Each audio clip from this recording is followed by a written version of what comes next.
and compliance tool and HR consultation, and we do HR and payroll compliance audits. Okay. So when we say payroll processing, it includes everything like right from payroll management, payroll compliance, employee self-service tools, and payroll reimbursement and expenses management, and payroll consultation and audit, and helping out the custom client to have their own customized reports and to generate the standardized reports as per the requirement, and also offer help desk activity. And the payroll complaints, when we speak about payroll complaints, it includes PF, ESI, PT, and LWF. All the records which comes under the purview of this act is being maintained, and all the statutory requirement, annual filings or monthly filings or quarterly filings, all these being done. And we do consultation on the same, and we provide audit services also. All these we make use of the, so I mean, we make use of smart operator tool in doing this service. Obviously, we help desk services also. And tax compliance, we file QT filings, correction filings, addressing demands and notices, and Form 16A issuance, and investment proof also we validate and manage. And we do TDS audit assistance also, and consultation, and do help desk. And we do local labor law compliance. Okay, so in the sense, like, we do go for registration and documentation and periodic filings and reportings, and we do handle the inspections. If any notices has been issued, we respond to the notices appropriately within the legal scope. And if there is any amendments and changes, we do support in doing the changes. And we do also CLRA registrations and amendments, and POSH compliance also. And we do Apprenticeship Act compliance. And if there is any change in the act or any amendments is happening, we do provide all the legislative updates.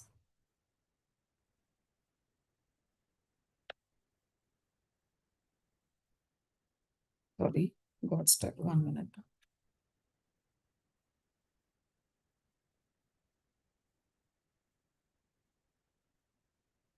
Okay, so we have a HRMS tool which includes onboarding management and core HR management, and leave management and attendance management, and payroll and performance management also.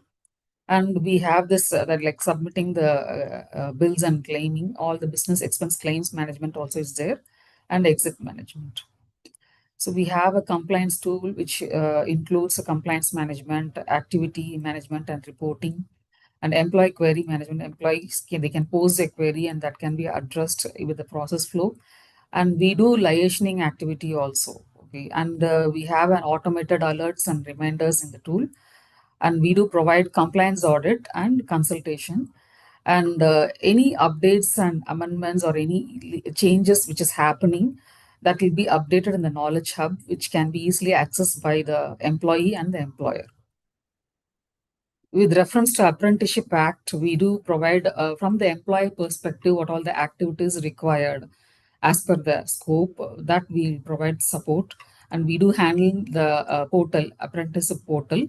So updating the what do you say, that agreements, all these things will happen, and filing of reports and returns for the appropriate stakeholders. So this is a recap, or this is an introduction of what Relativity is offering to the customers. Okay. So coming to the subject, okay, so today we are going to see what is POSH Act and what is SheBox, and what is the features available in the SheBox portal, and how an employer can get registered in the SheBox portal. Okay, and finally we'll be having a question and answer session. You can post your questions. Okay. So before starting, we would like to understand the participants' details. Okay, so a few questions will be flashing on your screen. Please respond. I request all the participants to respond to this questions and exercise your.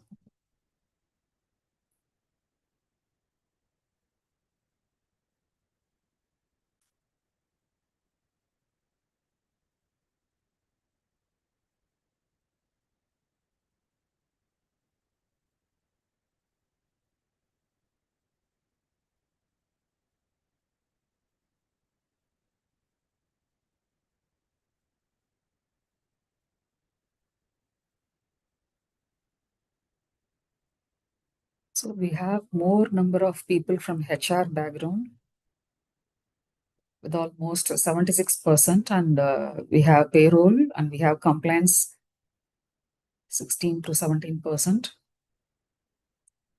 And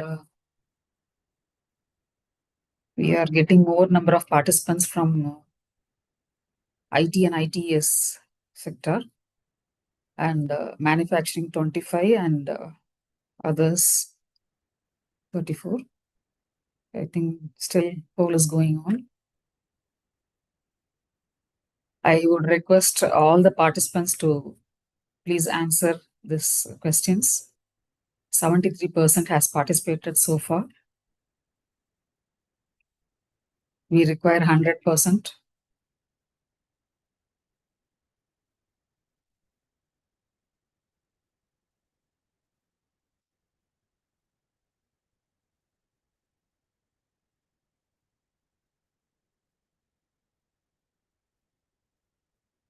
I request a full participation.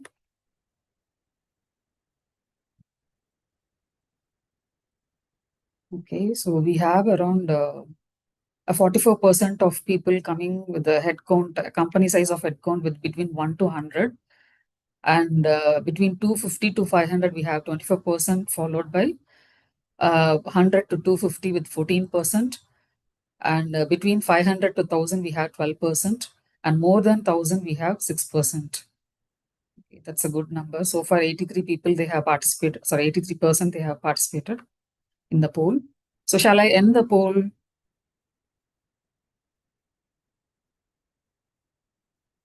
Fine. So we have more number of participants from the HR department with 77%, followed by compliance 16%. Yes, the type of industry is IT and ITS, leading with 43%, and manufacturing with 27%, and others with 30%. So we'll end the poll here. Thank you all. Thank you for participating in this poll. Yeah.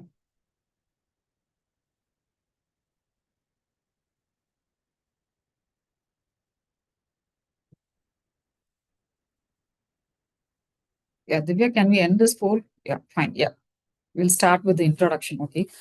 So here, before understanding what is that Sexual Harassment Act, we have to travel few decades back. What it is exactly, to understand the history of this act. Okay, so in the year 1992, a lady named called Banwari Devi. Okay, so she's from Rajasthan. So she was helping the state government projects. Okay, she's what they call as a Satyan. Okay, so what is her role is she has to go for a door-to-door campaign. Okay, so whatever the project, women-oriented project they were doing, she has to go for a door-to-door campaign. Okay, so one of the what do you say, the project she was handling is she was working against the child marriage. Okay, which is prevalent in that area. Okay, so what she did is, like, she has to go each house wherever the child marriage is happening. She has to go educate the people about this and stop this child marriage. So one such attempt she made with the neighbors. So they were about to marriage. I wouldn't say it's a child marriage. It is a baby marriage. Okay, it is a baby of 9 months old. They were about to marriage. Okay, so she went to their home and started preaching against this and educating those people that it is not good to get the child marriage at this age. Okay, so what happened is their neighbor is all are upper caste people, and they were very furious about her approach of stopping this child marriage. Okay, so instead of her attempt to stop this marriage, that happened after a few days. Okay, so what happened next is a group of men went to her place. Okay, so it was a farm actually. So they brutally attacked her, and they did a gang rape. A group of men did that. Okay, so they all belong to an politically affiliated and upper caste men. Okay, so what it is a very tragic incident for her. Okay, so we have to look at the brave of this woman. Okay, so you see, and the support of the husband also. She proceeded for FIR filing, wherein the police were not supportive in doing that registration. Okay, so they delayed that FIR registration, and finally it came for the hearing in the trial court. Okay, so She was very eager that the what do you say, the judgment will be in her favor, because she was brutally abused and sexually harassed. Okay, so she wasn't expecting that the judgment will come into her favor. Okay, she struggled a lot actually, because the report also, the police were also not supportive, and medical test also was not done to her. Okay, so all these I mean, against all these odds, she was I mean, expecting a judgment will come in her favor. Okay, so what happened next is the judgment, they have acquitted all the five what do you say, that the uh, accused persons. Okay, so that judge gave a statement. What statement the judge gave is, men with the upper caste of age 70, they cannot indulge in this act. And a leader with a village leader with 60 to 70 years of age, they cannot indulge in this act. And they all belong to an upper caste thing. They cannot touch a female of a lower caste. Okay. So this is what the statement came from the judgment. So seeing this judgment, what happened is all the NGOs who are working in this project, they were very furious. Okay, I mean, it was a total enraged activity. I mean, response from all these NGOs. This case got an international attention. Okay, so what happened is all the NGOs, they came forward to support her for the legal support. Okay, so they grouped themselves and formed as a Vishaka. Okay, so they took this case straight to the Supreme Court. Okay, Supreme Court, what did they give the judgment is, of course, this one point we have to notice, she worked for the state government. The state government also abandoned her, saying that this is not related to the incident which has happened at the workplace. So they cannot support. So look at the state of this female. Okay, so she, with the support of all the NGOs, she took the case to the what do you say, that Supreme Court. And Supreme Court in the year 1995, I think, remember, yeah, 1997, sorry. 1997, they gave what they call as a Vishaka guidelines. Okay.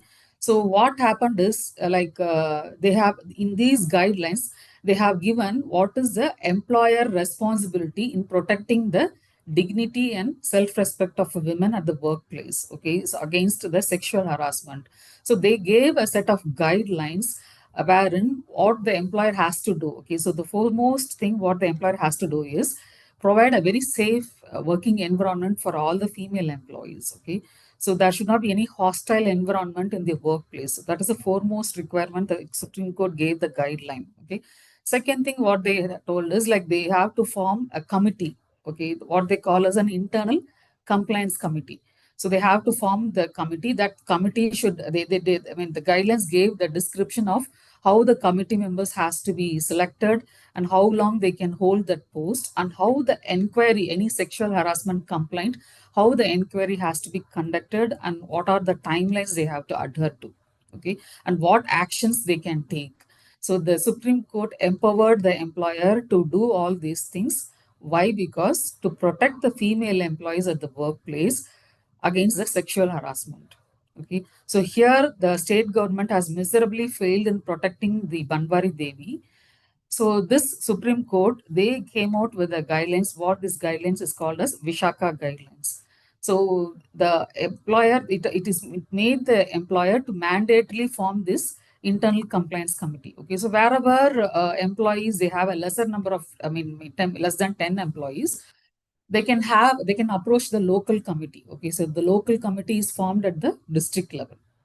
Okay, so this Vishaka guideline was in the enforcement till the year 2013. Okay, so in the year 2013, this Vishaka guidelines has been evolved into the Sexual Harassment of Women at Workplace Prevention, Prohibition and Redressal Act 2013.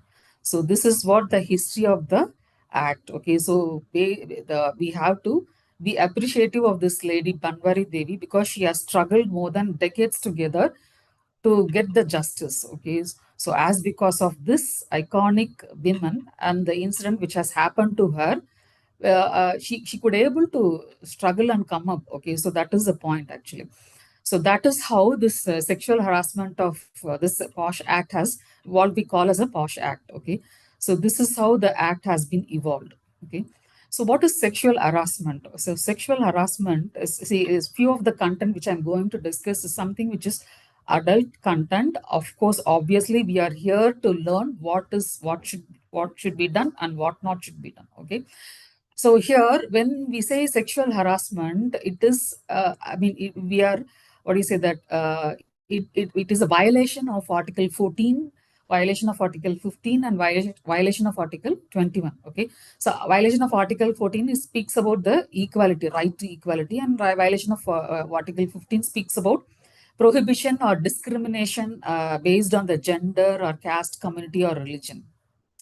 And when you look at the incident, there is a clear violation of the equality, and based on the caste, she was abused. Okay, so these two articles has been grossly violated in this incident. Okay, and Article 21 speaks about the right of life, and the live and to live dignified life. Okay, at the workplace, whatever the what do you say that you whatever the work you do, whether you run a business or a trade, or whether you work at any organization, you have to have the liberty to have a very dignified life. Okay, so that is very essential. It is all or a fundamental right of an any individual. Okay, so when these articles or when these rights is being violated, that falls under the sexual harassment. Okay, so what is the objective of the act? Okay, so when we see the objective of the act, ultimately, obviously, it has to protect the women at the workplace against the sexual harassment, and also to take steps to prevent that happening.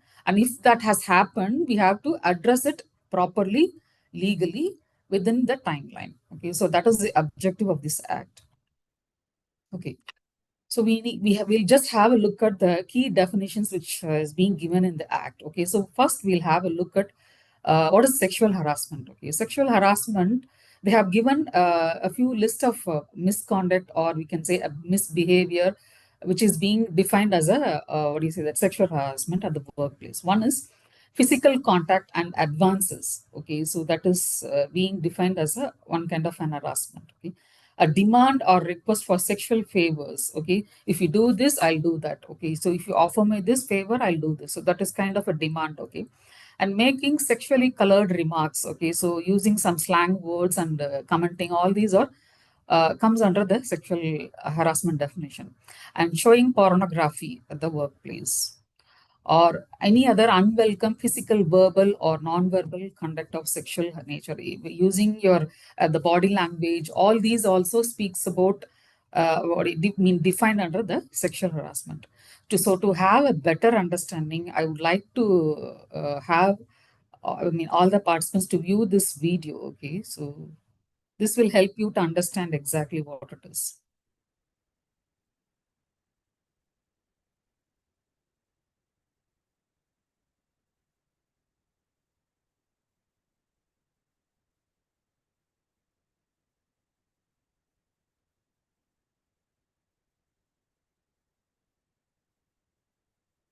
Sexual harassment can be broken down into two types: quid pro quo and hostile environment. Quid pro quo.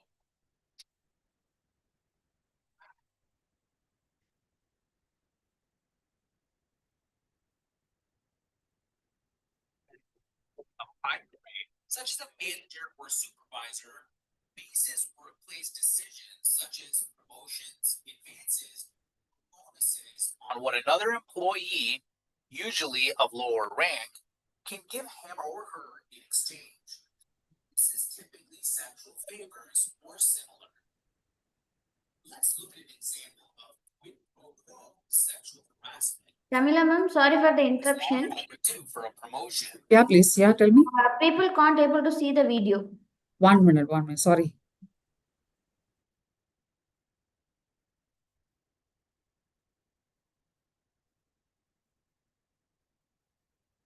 One minute.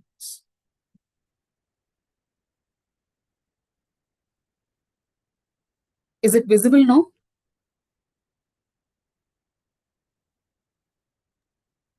No. Divya, is it visible? No, ma'am. No. Sorry.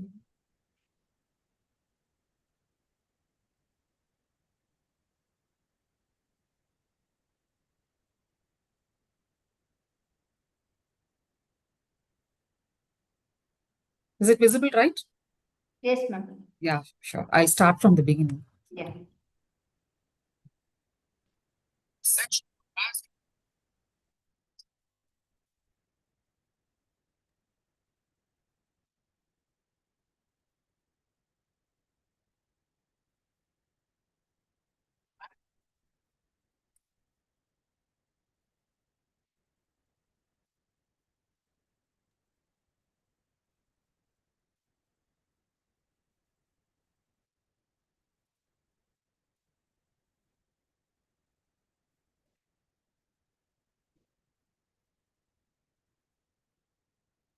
Ma'am, I think we can't able to hear the audio.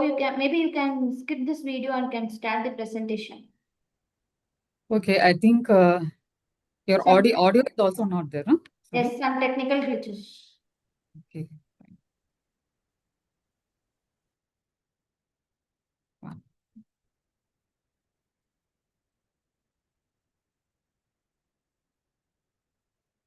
Is my screen is visible?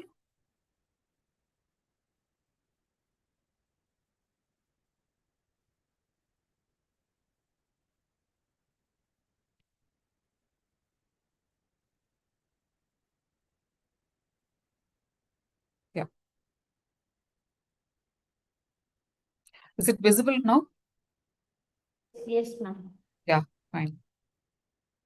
Fine. So this video describes two types of sexual harassment. One is quid pro quo and one is creating a hostile environment to the employee. Okay.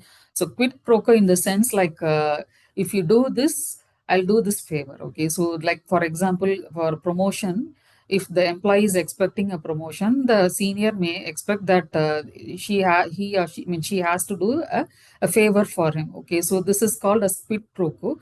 And creating a hostile environment is not, the environment may not be suitable for the employee to work. Okay, so she may feel uncomfortable to work in that environment. So that is called creating a very intimidating work environment, or what do you say, that an uncomfortable work environment. So these are the types of the sexual harassment which can happen at the workplace. Okay, so I'm sorry, this video is a very what do you say, that a learning video for everyone to understand. So I could not able to make you go through this video. So fine. So how, as an employer, they can prevent this happening at the workplace? There are few signs or few behaviors which the employer they can stop preventing. They can, I mean, they can prevent this happening at the workplace. Okay, so one is giving a more preferential treatment or showing more favoritism towards that particular employee. Okay, this should be stopped. Okay, so with and one thing, another thing is causing a very threat to that employee. I mean, posing a threat, and it results in detrimental treatment in the employment. Okay, so it's a constant threat for that employee. Okay, and what happens is they make what do you say, that giving an immense pressure to the employee, feeling more anxiety, and they may feel that my job is at stake. Okay, so at any time they may lose the job. Okay, so forcing the employee to undergo this experience. Okay, and creating an intimidating or a hostile work environment. Okay, so that is like making the employee to work in a very uncomfortable workplace. So that is creating an hostile work environment. Okay, and subjecting the employee to humiliation. Okay, so these are all few things where the employer in their policy they can very well mention that all these are not encouraged at the workplace. So this is how they can prevent the harassment at the workplace. Okay. Okay, so if at all the harassment happens at the workplace, what is the mechanism to handle that complaint? Okay, so there are two different grievance machineries which we can see. Okay, one is the internal committee and the local committee. Okay, so the internal committee, this is being the all the establishment or all the employers who are engaging 10 or more employees, it is mandatory to have this internal committee. Okay, so there is a confusion whether it is an internal compliance committee or it is an internal committee. Okay, so at the initial days, the act was like that. It is internal compliance committee, and later on it was updated and amended, and it has been changed from, or it has been reframed from internal compliance committee to internal committee. Okay. So all the employers who are having 10 or more employees, please understand it is 10 or more employees. They never mentioned as a women employee. Okay, So all those employers who are having 10 or more employees, they should definitely have this internal committee. Okay. So this is the structure of the internal committee. It is headed by presiding officer who is a women employee and employed at the senior level. Okay. So please make sure it is not a senior women employee and a women employee placed at the senior level position. Okay. So I mean, she should head the internal committee as a presiding officer. And the members, when we see the members, two women employees can be selected as members. So preferably people who are very much actively involved in the cause for the women. Okay, so they should be actively involved in that. And if they are from the legal background, it is an additional value. Or if they have any social work background also, that is an additional value for the members to qualify and being the internal committee member. At external member, so member, the external member means like anyone from the NGO or any associations which are very much committed to the cause of the women who are being who are being affected by this sexual harassment, who are they much more familiar with this subject, and they are experts in handling this. Okay, so like we have so many NGOs who are being certified POSH consultants, so we can choose any one of the member as an external member to be part of this internal committee. Okay. And local committee. So this local committee is being formed at the district level. Okay. So this is headed by a chairperson, again, a woman in the field of a social work, and a member. A woman should be working in a taluk office or ward office or municipalities. Any women worker who is working in that office can also be a member of this local committee. And a member from the NGO, okay, or they can be a lawyer also. So an NGO who again saying the same, like they should be committed to the women cause, and they should be very supportive in handling this harassment cases. So they should be an expert. So we can select one member, and with the legal background, if it is good, like if they are from the legal background, that is also an additional value. And preferably women belonging to an SC/ST community, that is also additional value. They can give more preference rather than the other members. Okay, so this is how they can choose an external member. And ex officio means like any officer who is working in the social welfare department or women or child welfare, they can be one of the member of the local committee. So this is how the committee structure, the local committee structure and the internal committee structure. Okay, so the local committee is formed at the district level. So all these people, both the internal committee and the local committee, they can hold the position for a period of 3 years. Okay, so and not beyond that. Okay, means the committee has to be changed once in 3 years period. Suppose if there is any change in between, means they can go for it, but nobody can hold the position for more than 3 years period. Again, so if at all any sexual harassment has happened at the workplace, okay, how this can be handled? Okay, the aggrieved women, the person who has been affected, they should submit a written complaint to the committee. Okay, so that person, the aggrieved woman, should submit this complaint within the 3 months of the incident that has happened. Okay, not beyond that. So she has to submit that written complaint within the 3 months period. Either she can submit on her own in the return statement, or she can nominate anyone else on her behalf. Okay, either she can take the support of the internal committee members also, or people who have witnessed that incident, who knows clear about that incident, she can nominate those persons also to return the to file the complaint, or she can use her legal hire also to do the return complaint. So why we are saying that he or she, she can nominate anybody else to write the statement or to submit the complaint on her behalf, means in some cases she may be physically or mentally incapable to handle that thing. So that's why she can take the support of all these people to submit this complaint. Okay. So once she has submitted the complaint to the committee, it has to come to the inquiry. Okay, so the committee, they have soon after receiving this complaint, they have to conduct the inquiry within 10 days period time. Okay, so they should not delay beyond that. So they have to conduct that inquiry by calling the respondent and conduct the inquiry within a period of 10 days. Okay. So how to conduct this inquiry? Okay, there is a norms they have to follow. The committee members, they have to follow. Okay, So when they receive the complaint from the that aggrieved women, they should receive 6 copies of the complaint along with the supporting documents. Okay, so if she provide any documents which is supportive of the incident, she can very well provide that supporting documents. Along with that, she can also mention the witnesses. Okay, so she can give their names and their addresses who can come and represent her on the time of inquiry, and they can also provide the evidence. Okay, so when the complaint is being submitted, please ensure the committee members has to ensure that they receive 6 copies of the complaint along with the supporting documents and all these details. Okay, so once they receive the complaint, they have to forward this complaint or share a copy of this complaint to the respondent, means the accused person, the aggrieved woman whom she is accusing. That respondent also should receive a copy of this complaint. Why? Because he also has to be provided with a opportunity to explain from his perspective. Okay, the complaint is being served, the notice complaint is being served to the respondent with a time gap of within 7 days. Okay, so once the respondent receives that complaint, he has to respond back to that complaint within 10 days time. So he can reply back to the complaint. He is being provided the opportunity to explain his point of view, and he can also provide supporting documents or the evidence, all the along with the names and address details. He can also bring in evidence to in the inquiry. Okay, so this is how the report is being served and the notice is being served to the respondent, and after that the inquiry will be started.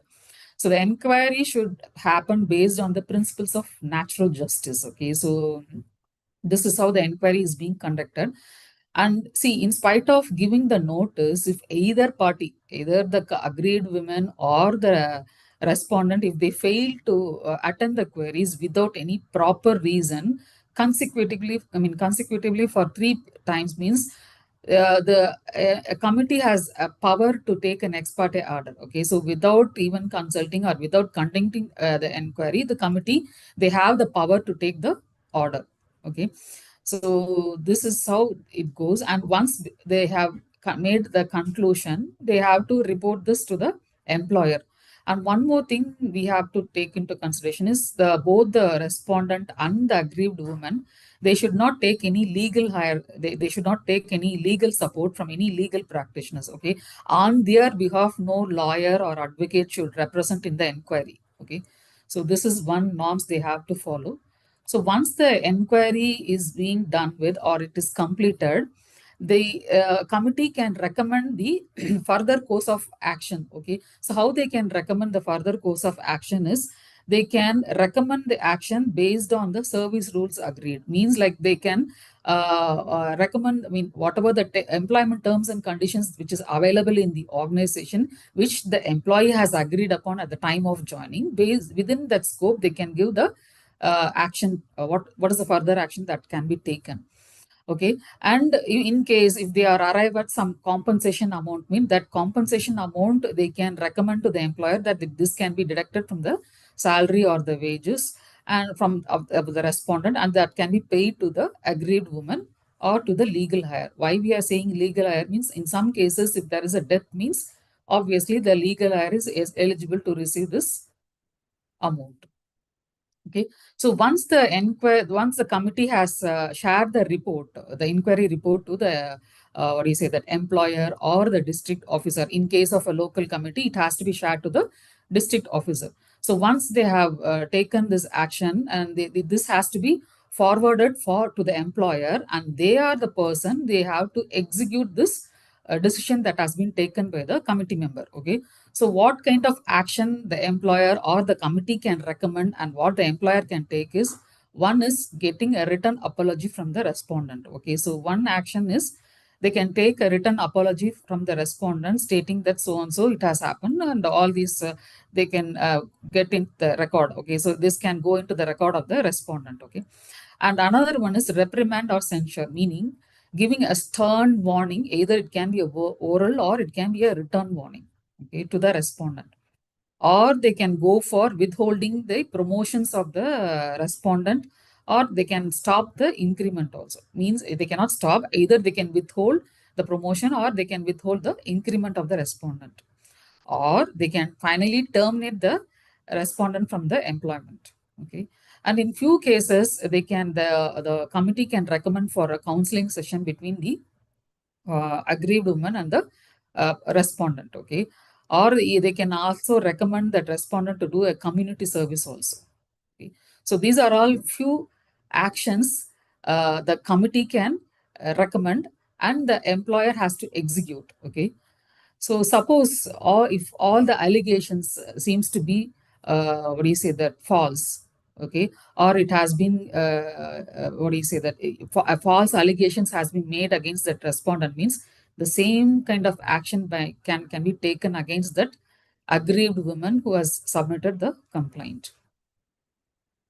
Okay. So this slide, the coming few slides will help you to understand what are the duties of the employer. Okay, so the foremost duty of the employer is to provide a safe working environment without any hostile factor. I mean, not to have very hostile environment at the workplace. Okay, so they have to ensure that the workplace is very safe and it's a dignified place for women to work with. Okay, so that is foremost crucial, important an employer has to do. And second is they have to have a sexual harassment policy. Okay, so they now once they have created the sexual harassment policy, it should be visibly displayed at the working place. Okay, so while creating this policy, it can be a gender neutral policy. Means like irrespective of the gender, it can be a neutral policy where it is applicable irrespective of the gender. Okay, so I think this YouTube I cannot play. We have a error. So this will help us to understand that whoever it may be, it may be either gender. Okay, it may be a female or a male, it can be a transgender also. So if anything harassment happens in that place, means that policy should ensure that a proper legal actions can be taken against whoever may be the individual. Okay, so the employer has to ensure this policy and display of the penal consequences. See, any misconduct, okay, any kind of, we have seen what are the types of misbehavior or misconduct that can be described. And if this has happened, what would be the consequences that can be displayed, the penal consequences. See, if this happened at the workplace, this is the consequences you may have to face that can be displayed at the workplace conspicuously. Okay, wherever the employees are working, that can be displayed. Okay, it can reach out to all the employees. Okay, and the second thing is that they have to provide an awareness program to all the employees. They have to sensitize the employees about this provisions of the act. Okay, what is POSH Act, and what kind of harassment will be considered as a sexual harassment, and what would be the consequences. Okay, so and even they can bring awareness among the women employees how to speak out, how to come out, how to submit themselves, like if anything happens to them, how they can bring out. Okay, all these awareness programs has to be given to the employees at the regular time of intervals. Okay, it's not only for the employees, they have to give awareness and skill building program for the internal committee members also. Okay, so they have to have an update on this subject. Okay, so while conducting the inquiry, it is the duty of the employer that this inquiry happens smoothly, okay, without any hindrance. Okay, they have to provide adequate facilities for the committee members to conduct the inquiry. And not only that, they have to provide the sufficient information regarding the complaint that has been submitted. Okay, so if they have any supporting documents from their end, they should be coming forward and support, and they have to provide all this information. For example, CCTV footage. Okay, if they want to have a retrieve a CCTV footage, means obviously the employer has to come forward and submit this information to the committee members. Okay, for the inquiry. And they also have to ensure that all the people who are involved in this incident, means like the agreed woman and the one who is the evidence, the witness she is recommending to speak on her behalf, and even the respondent and the respondent witness, all should attend the inquiry without fail. So that is employer's foremost duty to ensure that this is happening. Okay, and include misconduct as sexual harassment as a misconduct in the employment terms and conditions. Okay, so clearly the employer has to mention in the employment terms and conditions, stating that these are all the act which is being defined as a sexual harassment, and if it happens, this would be the action taken against the employee. So this declaration kind of thing, the policy, all these things, only the employer has to frame, and it should reach out to the employees. Okay. So once the complaint has been raised by the aggrieved employee, it is the duty of the employer that they have to monitor the frequent levels, whether it is progressing to the next level. Okay, so all the, or you say that the inquiry is happening on time, and the report is being submitted on time. So it is the duty of the employer that whether all these are time bound activity and it is redressed at the timely manner. So these are all the duties of the employer. Okay, so there are few statutory requirements wherein the employer has to submit to the government. Okay, so one is the annual report. Okay, so the internal committee and the local committee. Internal committee, when it comes to the employer having more than 10 or more employees, these internal committee, they have to submit the annual report to the employer, and local committee to the district officer. Okay, so what all the contents they have to share means for the past 1 year. So how many complaints has been registered and how many complaints they have addressed, and what all the actions has been taken, and how many workshops has been conducted for the past 1 year. That has to be mentioned in this annual report. Okay, and how many cases which is pending for more than 90 days period. All these details has to be provided in the annual report, and this annual report should be submitted to the government. Okay. So here the employer has to organize the workshops. We were discussing about the workshops, right? So he has to give a orientation programs or the seminars, or even he has to organize a capacity or skill building programs for the internal committee members. Okay. So the committee members should be equipped enough to handle the inquiry. Okay. So now recently the Delhi High Court, they have mentioned that workplace, I mean, they should keep themselves aware of the latest updates and amendments or the court rulings or the judgments which is happening. Okay, so recently workplace definition has been reframed, means like the Delhi High Court, they have mentioned that social media is also a workplace. Okay, so a Delhi University professor Amit Kumar and the Delhi University versus Delhi University students. Okay, so wherein they have mentioned that even the social media like WhatsApp, Facebook, all these are included as a what do you say, that a workplace, because they are communicating regarding the workplace related subject matters. While doing so, if anything, any misbehaved is observed, means that is also taken into consideration as a sexual harassment via social media. Okay, so all these updates, the employer has to ensure that all these key updates are being known by the internal committee members while doing the inquiry. So then only they can be equipped enough to handle the inquiry. Okay, and in some cases, the employer, they can they can arrange for a program and a forum for dialogue with the community members who are being, like, for example, Panchayat Raj or the women bodies or any local and urban bodies. They can include them who have undergone similar such experience, and they can share their experience and how this can be prevented. All these awareness programs they can arrange for, to bring more awareness about this act.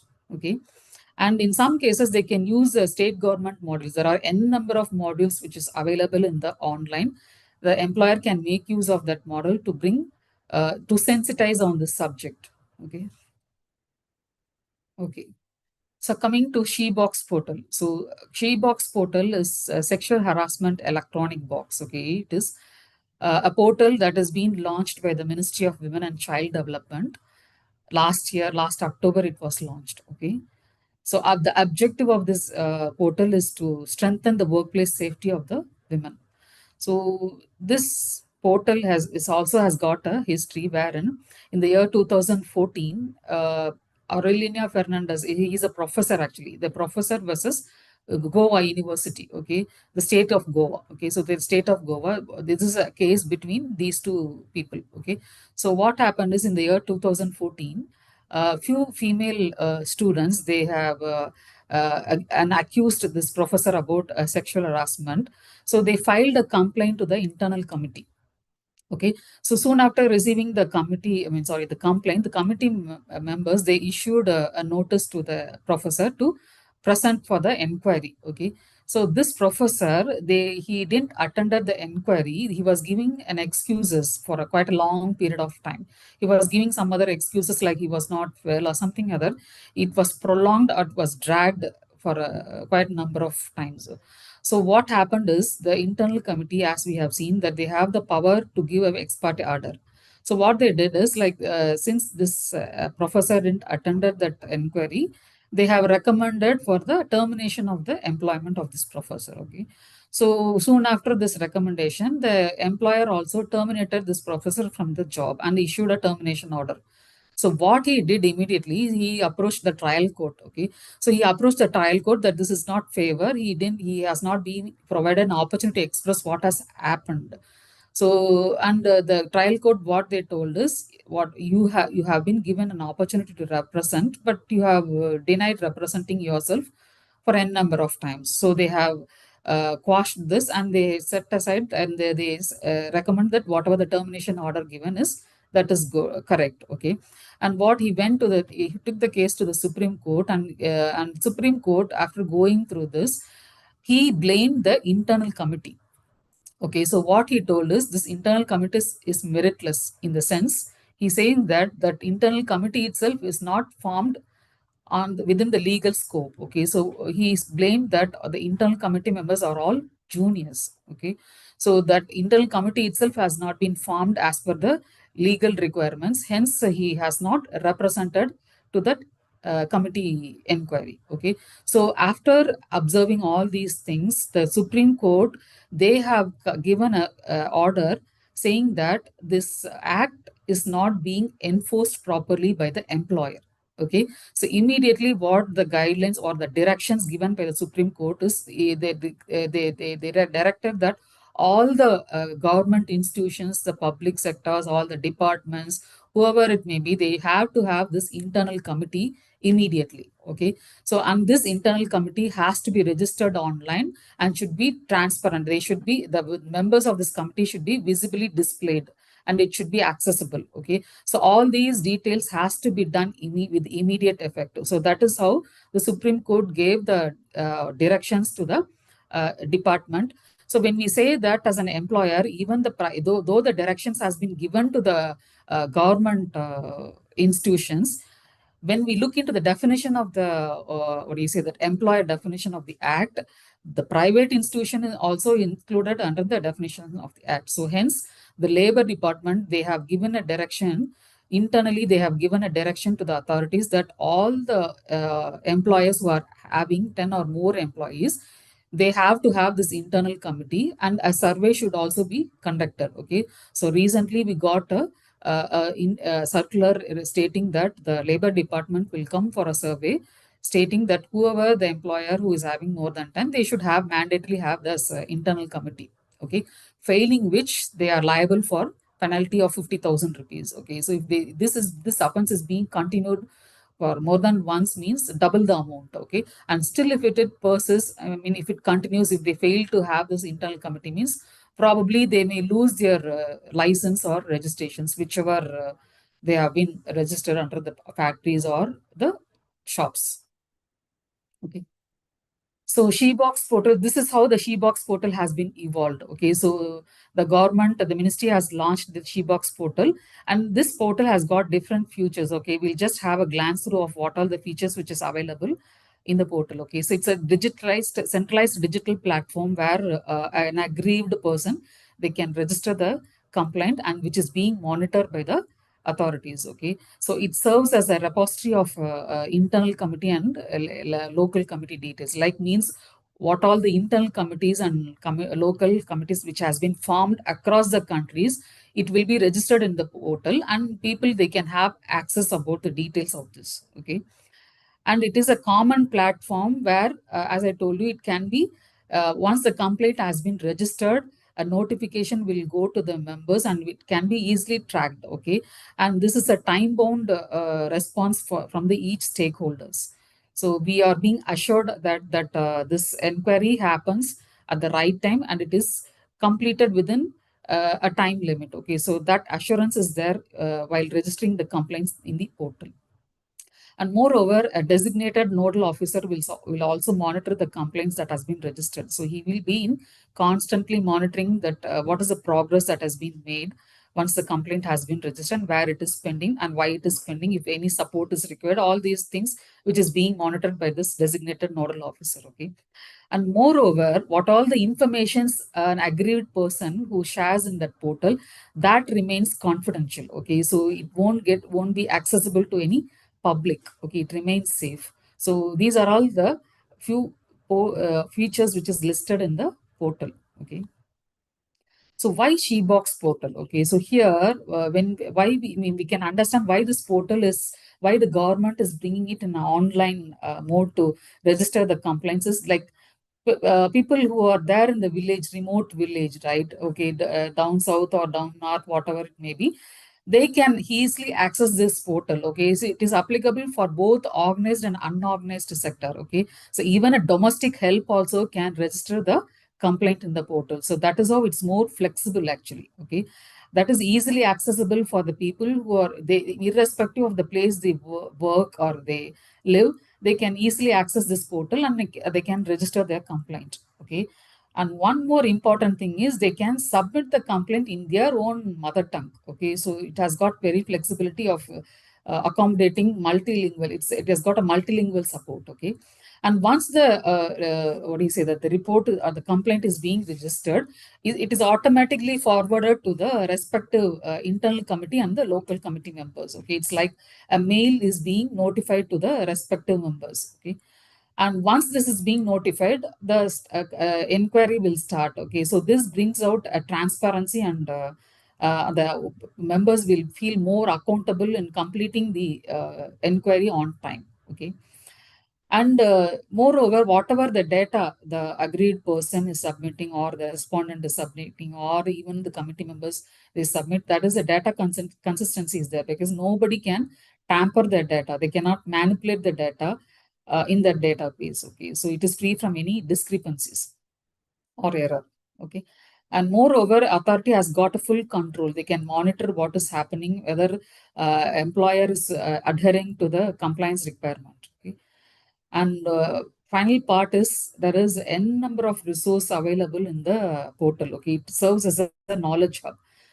Huge materials are available, or manuals are available, wherein the respective stakeholders they can download their manual, they can take the support, and moreover, they have the empanelment list also. Means like people who are trained in the POSH. It can be a single individual. For example, if I wish to get certified and trained, means I can get certified and I can be a empanelment also. Means like I can be a service expert, POSH expert. Okay, and even NGOs who can be certified as a POSH expert, they can also be an empaneled. Okay, so they that list you can see, like for example, if we have to select who are all the people who have been certified in the POSH, means I can drill down to the Tamil Nadu list, and I can find out for each district who are all the people available, and with their support, the employer can arrange for an awareness program in their organization. Okay, so this portal has got that resources.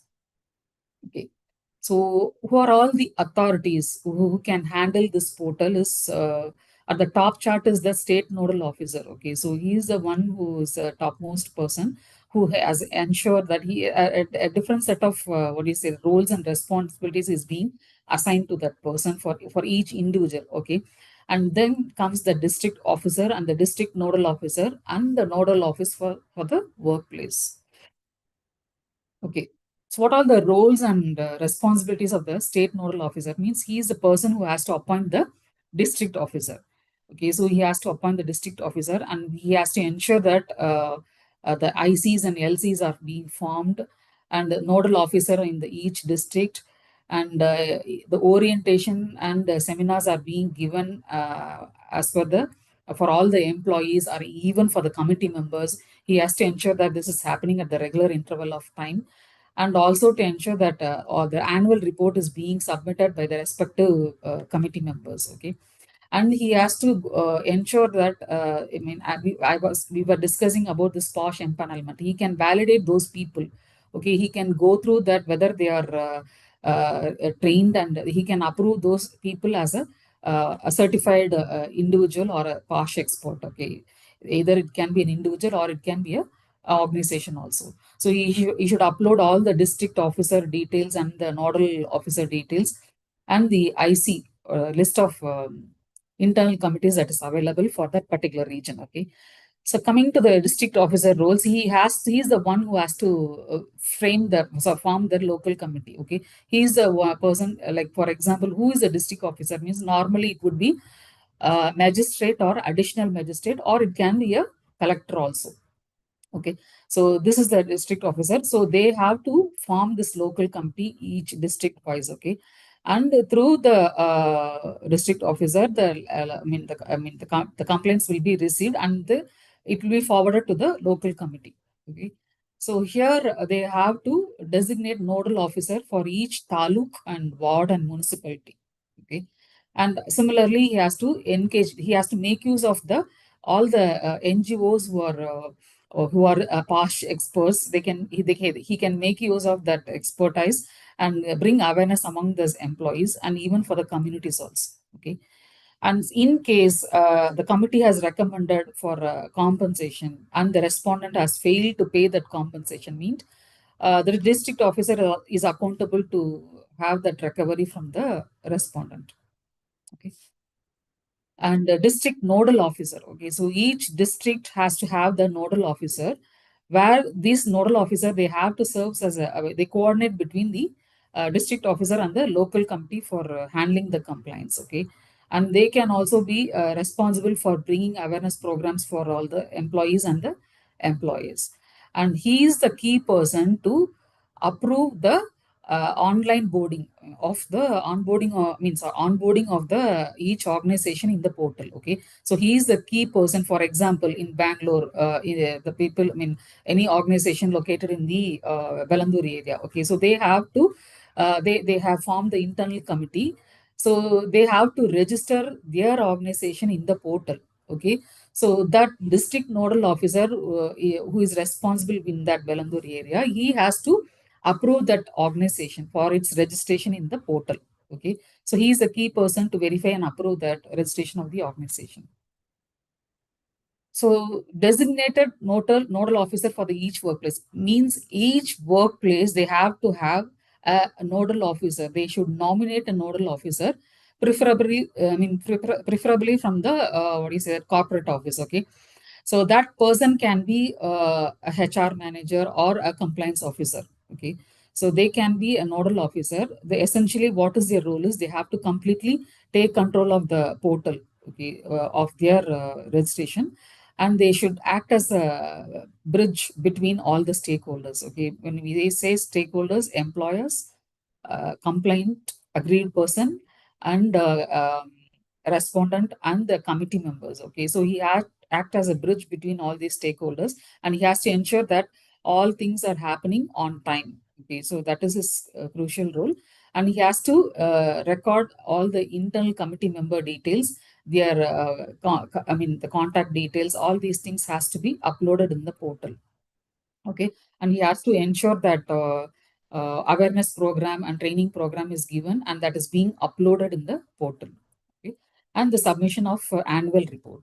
So these are all, see, as of now, I don't think so whether all the organizations they have a designated nodal officer, but obviously to handle the SheBox portal, they have to have a designated nodal officer, preferably from the corporate office. Okay, so what is the role of the IC and the LC in the portal? Means they have to, once the complaint is being registered, automatically a notification will goes to the what do you say, that appropriate internal committee or the local committee, and they have to conduct the inquiry and they have to maintain all the relevant records which they have collected in the inquiry, and that should be maintained. That the data consistency and maintenance of the record is it is their responsibility. Okay, and suppose in case if there is any change in the structure, means that also has to be updated in the portal. So this is the role of the internal committee and the local committee. So finally, we'll have a look into the portal. So how this portal works will give you a fair idea like how this can be, how as an employee you can get registered in the portal. Okay.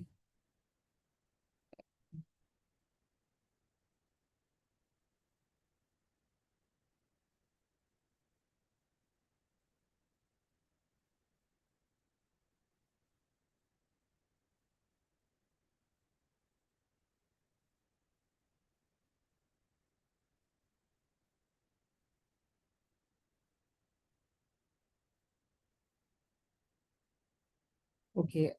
Hope my screen is visible. Is it visible? Can you please respond? Yes, ma'am. Fine. Okay. So you can see this private head office registration. So once I told you this, each office means, or each workplace, they should have the designated nodal officer. They have to go to this site.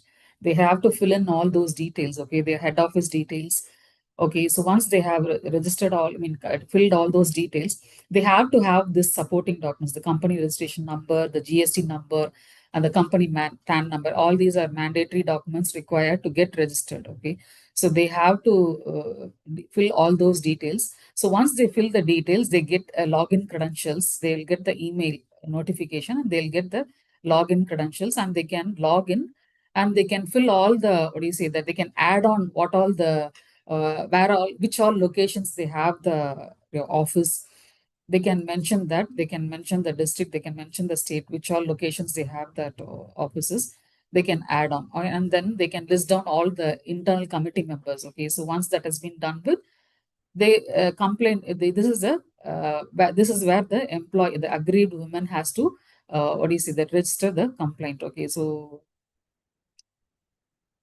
they can go here, and they can simply go here and register the complaint. So they have to uh, fill in the, respond to all these details, and then they can take it forward. Okay, so close this. Okay, so this is what I'm saying, this empanelment. There is an individual trainer. If you want to locate an individual trainer in your locality, means you can just uh, sorry, the individual, if you see, for example, as I told you, if I want to be a POSH expert and want to be in the empanelment, I can just fill in these details and register myself as an expert, a certified expert in the POSH. Okay, so same goes for the organization also. Okay, and this is the list. You can see what are all the approved details. You can see location wise. Okay, so if you want to have a look at the individual details, you can choose an individual. You can find out for each location. See, for example, state wise, you can see the list of individuals who are POSH experts. Okay, so if you want to have a look at the organization level, you can just have a look at the organizations which are which are expert in handling this POSH. Okay. And you can see the list of state nodal officers, the district nodal officer, the district officers, and the local committee. Fine. So if this, it is mandatory for all the employers to get themselves registered in this portal, and they have to have this internal committee, right? Pramila ma'am, we are running out of time. We can Yeah. go for a poll Yeah. session Thank and you all. Thank you. So if you have any questions, you can post the questions in the mail. So definitely we'll be answering, giving a reply to all the questions. Yeah. So thank you all. Thank you. You don't have a time. Divya, is it time to run the poll to have a feedback?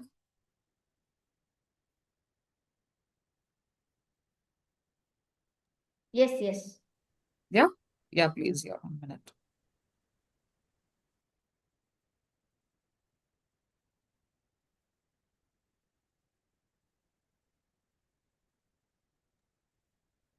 Ma'am, parallelly you can answer the questions in the Q&A chat. 1 minute.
Okay, but POSH is exclusively for women, right? This is a question from Mohana Priya Murugesan.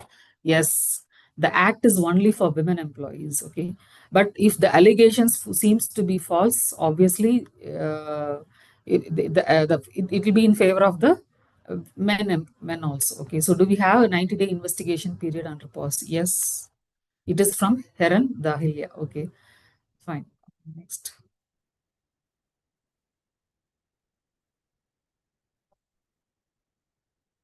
Can a women lawyer not connected with NGO be an external member? It is from Sunil Rao. Can a women lawyer not connected with the NGO? Yeah, they can. And from Swati, employee from HR department can be a part of, I see, good question. I missed to mention. No. Okay. So those, the person who is handling the portal, the SheBox portal especially, they cannot handle, they cannot be a committee member. Okay. So this is from Mohana Priya again. So correct me if wrong. Internal company policy for sexual harassment should be common for all genders, whereas POSH, which is run by the government policy, is specifically for women employees, and all these annual reports should have cases involve only women employees complaints, right? Yes, the act is meant only for the women, but the preference in the what we are suggesting is nowadays the company is having a gender neutral policy. Okay, so if anything wrong happened for the opposite sex also, that also has to be dealt with. Okay, so if any false allegations also has been lodged, means that also has to be, we have to dealt with. Okay, but obviously we have the act only for women. Okay, but if the allegations is being false, it has been proved false, means or the action will be taken against the women, the other gender. Question from Suma: is there a need of registration under POSH? Not required. If at all, this is mandatory. This is as per the Supreme Court directions. They have a timeline that is before this coming October. All the organizations, the labor department, they have to survey whether all the organizations which have 10 or more employees, they have to have this internal committee, and they should get themselves registered in the POSH. You can see the dashboard in the portal. Okay, it keep on, the number count will keep on changing. Okay, how many ICs has been formed. So once the organization has gone in for registration, they should provide all those details. A common user, okay. So is SheBox only for Mumbai or all? It is meant for, see, we have seen it is pan India. Across India, you can register, okay. Again from Mohana Priya, what if company with 100 employees is a startup and they don't have any senior female person to be in ICC? What could be the alternative? Okay, see, we have an external member, right? We have the option to have an external member. You can have very senior person, but obviously the chairperson, the presiding officer should be from the internal employee. Okay, where to display internal committee member details? At the workplace, wherever they work, conspicuously at the workplace. It is from, okay, is it mandatory to upload the IC details and complete? Obviously you have to. It is from Sunil Rao. Okay, it is from Hiren Dahlia. Okay, so if if an employee from our company registers a POSH complaint through the SheBox portal, how will the internal committee will be notified? Yes, it is linked. No, we have the nodal officer. No, they has to provide all the email details, contact number. So once the employee registers the complaint, automatically a notification goes to the internal committee member. They have to respond.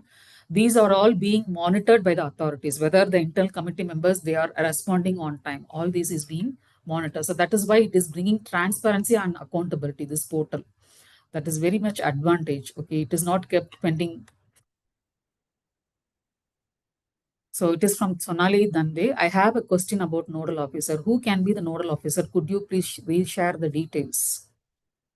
See, this node district level nodal, are you asking district nodal officer, or are you asking for the nodal officer at the workplace? For the nodal officer workplace, the company can select, they can be either from the HR manager, they can be a HR manager, or they can be a compliance officer. If it is a district level nodal officer, it is the accountability of the district officer. Like as I told you, magistrate or the collector, they are responsible for appointing the district nodal officer. Okay. It is from Rajeshwari. I have another meeting. Sorry. You want the presentation, right? So yeah, you can. This is from Ponnamma. Under registration from there is a need for workplace nodal officer. Can an external HR consultant providing HR services be the officer of a company? Can register? The direction doesn't says like that. Okay, it says that whoever is there in the HR corporate office, preferably they can be the nodal officer. Okay, but nowhere they have mentioned clearly that any external expert, because accountability, you see, they are the key people who handle the portal. If there is a data confidential is mandatory, right? So I don't think so any external person can handle the portal. Mohan Priya, is this portal is only for female employee complaints? Yes, it is for female employees. After this is from Sandhya Singh. After registration, we haven't received login ID from the she box. What we have to please escalate to the next level authority. This is from, I don't know, Truffles. It says, okay, can we get a PPT? Yes, obviously can get a PPT. Can a counselor who isn't specifically working for an NGO or in the field of women and children be an external committee member under POSH? It is not advisable. Okay, it is not advisable. Preferably, people who aren't expert, they only can handle the the inquiry. They can handle the different harassment, like what kind of action can be taken. They will be an expert. Okay, they can give an advice. Surendra Mahawar, whether an employee working outside India is covered under this POSH policy? Good question. An employee is an international representative also. Obviously, they are working. This trip is meant for organization, the work purpose, right? Yeah. While you travel, as I told you, even the social media is also a workplace. So while you on the way of travel, when you are in the travel, if anything happens during the travel, also it is being covered as a workplace. Okay. And this is from Santosh Dundapa. If company has the multiple branches, so they need to register all the branches. Yes, good question. See, we have the registration, right? So once the registration, organization registration has been done with, the nodal officer, the company nodal officer, he has to add on all the branches and the locations. Okay. So once that has been done with, automatically everyone will be covered. We'll share the PPT everyone has requested for. Yeah. If any queries or need any assistance, please write. Oh, fine. Okay. And Santosh Dandap, after registration, we haven't received. Please raise it to the next level to the authority. If you don't get any login ID, please raise it to the next level. Again, is it from somebody else? Is it mandatory only if the state government has made it mandatory? No, it is mandatory. It is a central act. It is from Tuli. If some male employees complaint, can it come to ICC committee? See, as I told you, ICC is not, it is not ICC, it is internal committee. See, as of now, the act is only for the female employees. Okay. Suppose in case if any male employees is being, falsely they have been made allegations against the male employee, they can represent actually. Okay. They can prove wrong. Ma'am? Yeah. Ma'am, we are running out of the time. If people have questions, they can write, kindly write an email to Divya at Relativity. Yeah, please. Yeah, yeah. Thank you. Thank you all. Yeah, you can post your queries through mail. Thank you all. Thank you. Thank you, Thank you everyone. for sharing the feedback. Yeah. Thank you.